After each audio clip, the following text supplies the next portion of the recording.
Magic Treehouse Fact Tracker Pilgrims, Chapter 6. Plymouth grows. In November 1621, another ship arrived from England. It brought more people to Plymouth. Captain John Smith wrote that in 1624, about 180 people lived there. Over the years, other ships followed. More houses went up. Plymouth began to look like a real village. A Dutchman visited the town in 1627. His writings describe the village. He noticed that the governor's house stood in the town center. He said all houses had neat gardens laid out in the back. There were larger buildings for storage and meetings, but one building really impressed him. It was the fort. The Pilgrims built it for protection. They often met there as well. The fort was a large, square building with a flat roof.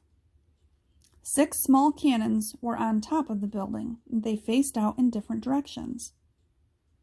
A high wall also surrounds the town. Houses. Houses in Plymouth looked a lot like houses in England. They are known as wattle and daub houses. A frame was put up and filled in with sticks. The sticks are called wattle. The wattle was covered with a mixture of wet, clay, earth, and grasses. This is called daub. It says early houses had thatched roofs made of reeds. Early on, the houses were small. Usually, there was only one main room downstairs. Sometimes there was a small loft upstairs. People usually stored things there.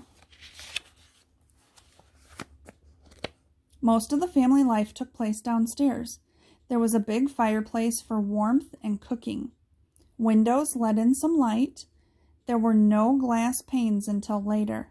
Instead, paper covered the openings. The houses were usually dim and smoky inside.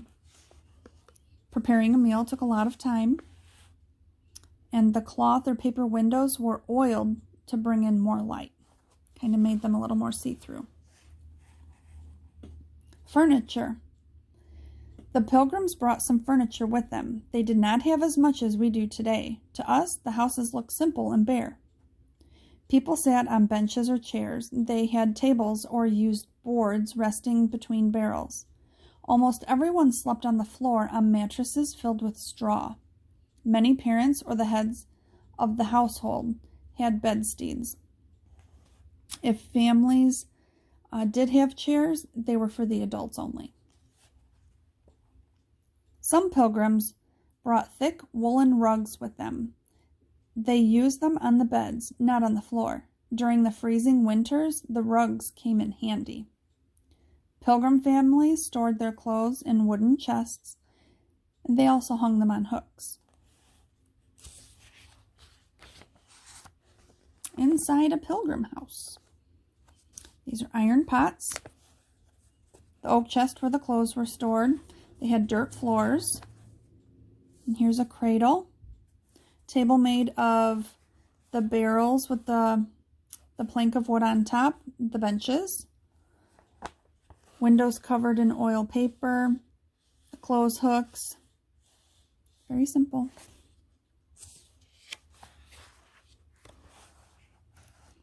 Later, when the colonists built bigger houses, skilled furniture makers made more tables, chests, and chairs.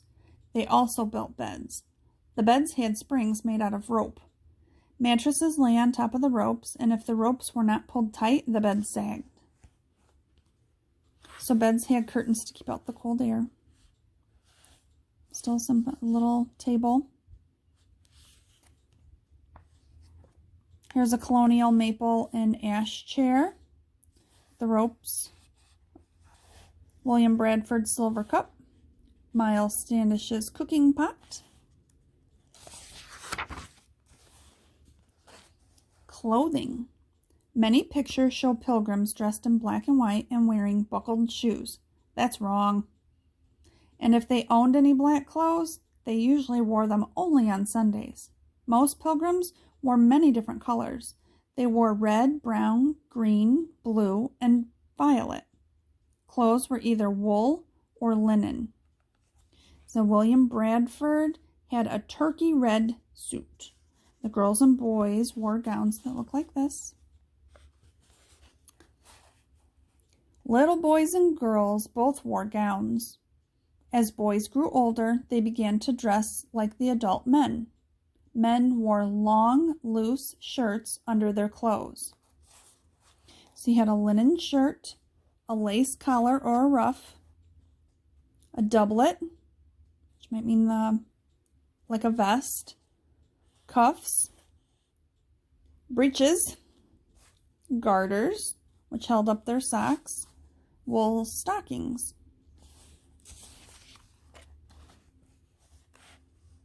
Women wore a long shirt called a shift. They also wore corsets under their clothes and skirts called petticoats. A linen coif, which is a little hat, the waistcoat, which is like the men's vest, smock or shirt, their skirt, the wool or linen apron, and leather shoes. Chores. There was a lot of work to do. There were no stores.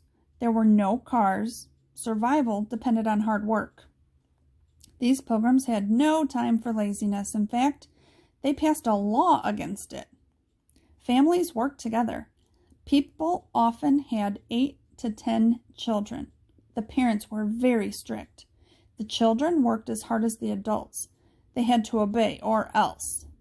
They could not even speak unless spoken to. Children were taught at home because the pilgrims could not afford to set up a school. So there was corn to grind, washing to do. Girls and their mothers sewed. They cooked and cleaned. They watched the young children, tended gardens, and cared for livestock. Boys and their fathers hunted and fished. They built houses, repaired tools, cleared the land, and planted and tended crops. They also chopped down trees for lumber. All day, people trudged back and forth to the springs with their water buckets. Morning and night, there were chores to do. The hard work was endless. This is every night, some of the men stood guard. Jack's to-do list: help plant crops, sharpen the axe, chop the wood, hunt and fish. Baths and home cures. If you hate to take a bath, you should have been a pilgrim. They almost never took baths. They thought baths were not good for them. Phew, no one knew being clean was healthy. At times, people got sick. There was no modern medicine, so women used plants from their garden as medicine. They boiled peppermint to make tea for upset stomachs. They cooked chicken soup and other home remedies. Sometimes the cures worked, sometimes they didn't. But all in all, visitors noticed the colonists seemed very healthy. Church. Many of the pilgrims had crossed the ocean so they could worship as they wished. They did not have a fancy church. They met in plain rooms, usually at the fort. This is a 19th century engraving, shows a pilgrim church service. No one worked or played on Sunday. Women cooked the day before. Sunday morning, the whole family was ready. At 8 o'clock, they heard the sound of the drum. This was the signal to go to church. They all marched up the hill to the fort. Sometimes the minister talked for more than 3 hours. It was a rule that men had to bring their guns to church in case of an attack. Later, they went home to rest. In the afternoons, there was often more church. Plymouth today. Over time, the old village of Plymouth disappeared. It was slowly replaced by a modern town.